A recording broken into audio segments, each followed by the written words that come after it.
దేశంలో మరో కొత్త కోవిడ్ వేరియంట్ ఎంట్రీ ఇచ్చింది. దానిని కేరళ వైద్య నిపుణులు గుర్తించారు. కరోనా వైరస్ దాదాపుగా అంతమైపోయిందని ప్రపంచం భావిస్తున్న తరుణంలో ఇప్పుడిప్పుడే మళ్లీ కొత్త వేరియంట్లు పుట్టుకురావడం మరోసారి భయం లేకుండా నెట్టేస్తోంది.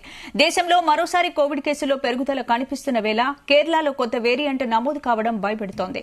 కేరళలో వెలుగు చూసిన ఈ JN1 సబ్ వేరియంట్ తొలిసారి అమెరికాలో గుర్తించగా ప్రస్తుతం చైనాలో భారీగా కరోనా కేసులు నమోదు కావడానికి కారణమైంది.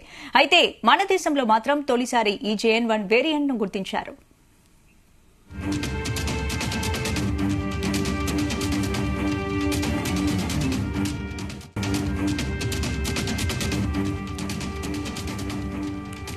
ఈ JN1 సబ్ వేరియంట్ ను BA.2.86 వేరియంట్ గా కూడా పిలుస్తారు. ఈ JN1 సబ్ వేరియంట్ మొదటిసారిగా సెప్టెంబర్ 23లో అమెరికాలో వెలుగు చూసింది. ప్రస్తుతం ఈ కొత్త వేరియంట్ గుర్తించడంతో దక్షిణాది రాష్ట్రాల్లో తీవ్ర ఆందోళన పెరుగుతోంది. ఈ కోవిడ్ సబ్ వేరియంట్ JN1 ను డిసెంబర్ 8న కేరళలో కనుగొన్నారు. 79 ఏళ్ల మహిళలో లక్షణాలు కనిపించడంతో ఆమె శాంపిళ్లను తీసుకుని ల్యాబ్ కు పంపించి పరీక్షించగా ఈ కొత్త వేరియంట్ ను గుర్తించారు.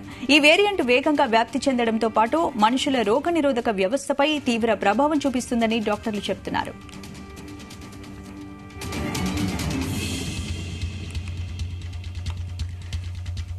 గతంలో సింగపూర్లో కూడా ఈ JN1 సబ్ వేరియంట్ కేసును గుర్తించారు.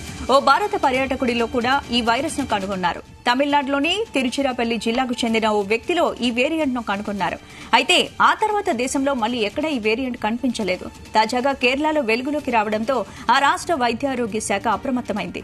కోవిడ్ వేరియంట్ అయిన BA.2.86 కు JN1 సబ్ వేరియంట్. మరి ఈ వేరియంట్ ద్వారా ఇప్పటివరకు ఆసుపత్రిలో చేరడం తీవ్రమైన అనారోగ్యానికి గురికాలేదని ఇన్సాకాఫ్ చీఫ్ NK అరోరా వెల్లడించారు. మరోవైపు దాదాపు 7 నెలల తర్వాత భారత్లో కోవిడ్ కేసులు పెరుగుతున్నాయి. ఇప్పటికే పలు దేశాల్లో JN1 వ్యాప్తి పెరుగుతుండడం తీవ్ర ఆందోళన కలిగిస్తోంది.